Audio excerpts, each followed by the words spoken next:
The Department of State Service says it is not satisfied with the ruling by Honorable Justice Ibrahim Buba of the Federal High Court in Lagos on the application for the enforcement of fundamental rights by the suspended Central Bank Governor Sanusi Lamido Sanusi.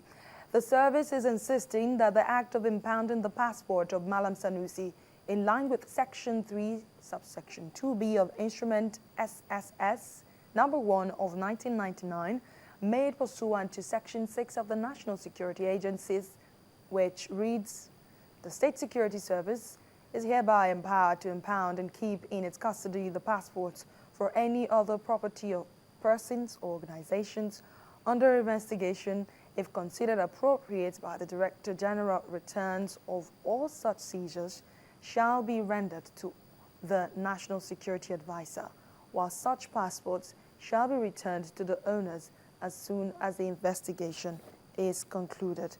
Now, according to the DSS, while still holding the judiciary in high esteem as critical partners in nurturing democracy and nation building, immediate steps have been taken to appeal the judgment. The statement from the DSS is coming one day after a federal high court sitting in Ikoyi, Lagos State, southwest Nigeria, declared unlawful the seizure of the passport of the suspended Central Bank Governor, Mr. Lamido Sanusi.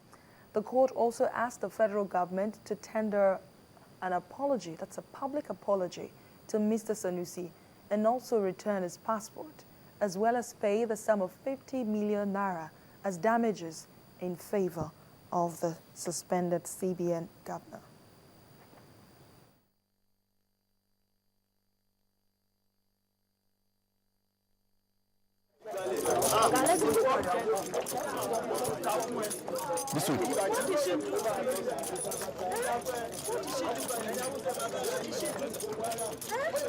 And we're watching right now in handcuffs and dragged along by the uniformed man is simply identified as David. He is the suspected killer of the Ogun State retired magistrate Mrs. Oluwafunmilayo Timehi. He has been arraigned before an Abeokuta magistrate court on a one-count charge of murder, an offense contrary to Section 316 and punishable under Section 319 of the Criminal Code laws of Ogun State. Arraigned before Magistrate Anthony Araba of the Magistrate Court in Abeokuta, the Ogun State capital, David Uche, a 21-year-old young man, was in chains after being brought from the Oba prison facility in Obafemi Owode local government area of the state. Well, David Uche, a former domestic servant to the retired magistrate, allegedly murdered his former boss last week, March the 28th, and was later arrested by members of a vigilante group attached to Ladering Workers Estate in Abeokuta, the state capital. He has been remanded in prison custody, pending advice from the Director of Public Prosecution. And now in Mali. Well, Mali is on alert over the deadly Ebola virus after 3 suspected cases were reported near the border with Guinea, where 86 people have died. Reports say there are tight controls on people entering the capital Bamako from the border area. He also says that thermal imaging cameras are screening passengers at the airport in case they have a fever. The virus, which is spread by close contact and kills 25% to 90% of its victims, has already spread to Liberia. 6 people have died in Liberia out of 12 suspected cases. Sierra Leone has also reported suspected cases, while Senegal has closed its normal busy border with Guinea. Let's acquaint you with what Ebola virus is really. It is Ebola virus disease or Ebola hemorrhagic fever. It is the human disease that may be caused by any of 4 of the 5 known Ebola viruses. These 4 viruses are Bundibugyo virus, that's the BDV, Ebola virus, EBOV, Sudan virus, SUDV, and Thai forest virus, TAVFV. Signs and symptoms manifestation of Ebola begins with a sudden onset of an influenza-like state characterized by general malaise, fever with chills, and chest pain. Now, nausea is accompanied by abdominal pain, diarrhea, and vomiting. Respiratory tract involvement is characterized by sore throat, cough, hiccups. Central nervous system is also affected, as judged by the development of severe headaches, agitation, confusion, fatigue, depression, seizures, and sometimes coma.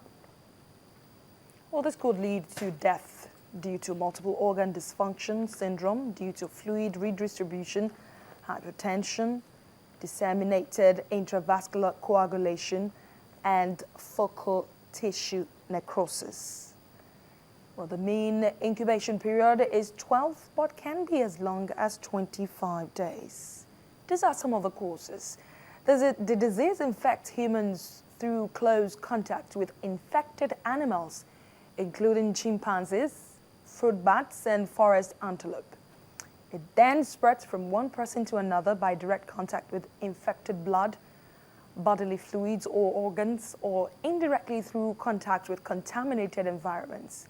Even funerals of Ebola victims can be a risk if mourners have direct contact with the body of the deceased. Prevention, here is prevention. Avoid contact with Ebola patients and their bodily fluids. Do not touch anything at all, such as shared towels, which could have become contaminated in a public place. Well, carriers should wear gloves and protective equipment, such as masks, and wash their hands regularly. The World Health Organization also warns against consuming raw bushmeat and any contact with infected bats or monkeys and apes. These are the treatments. What can be done if you catch it at all? Well, not much, unfortunately. There are no vaccines, though some are being tested along with new drug therapies. Meanwhile, patients frequently become dehydrated. They should drink solutions containing electrolytes or receive intravenous fluids.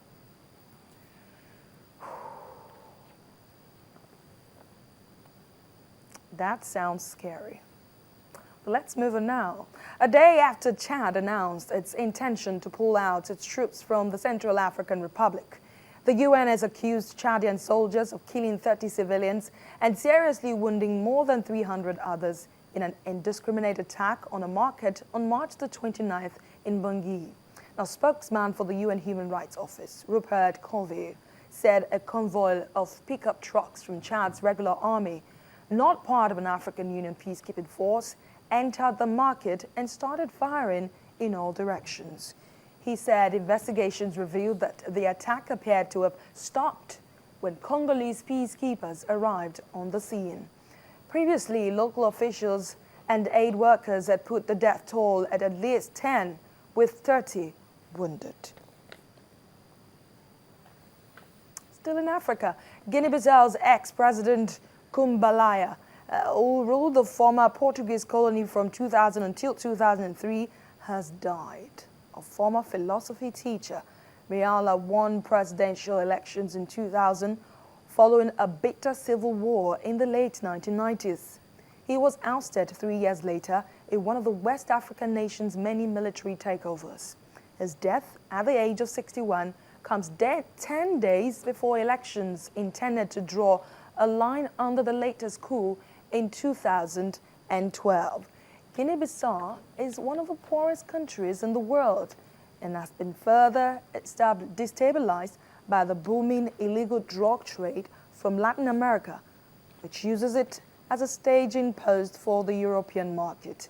A statement from the country's military hospital said Miala had died of a sudden cardiac arrest.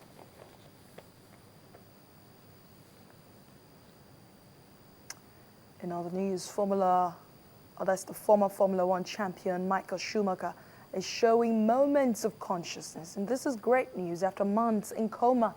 Well, in a statement to the media, his agents Sabai Kam said that he was making progress, that's Schumacher, adding that they remain confident.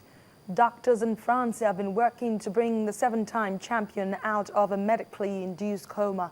The 45-year-old German suffered a severe head injury in a skiing accident in the French Alps on December the 29th. Investigators probing the accident said Schumacher had been going at the speed of a very good skier at the time of his crash in the resort of Maribel. Schumacher retired from racing in 2012 after a 19-year career. He won 2 titles with Benetton in 1994 and 1995 before switching to Ferrari in 1996 and going on to win 5 straight titles from 2000. Well, that's very good news for Mr. Schumacher and family. That's where we end the world today. Thank you so much for watching. I am Adeshewa Josh, and coming up next is Sports News.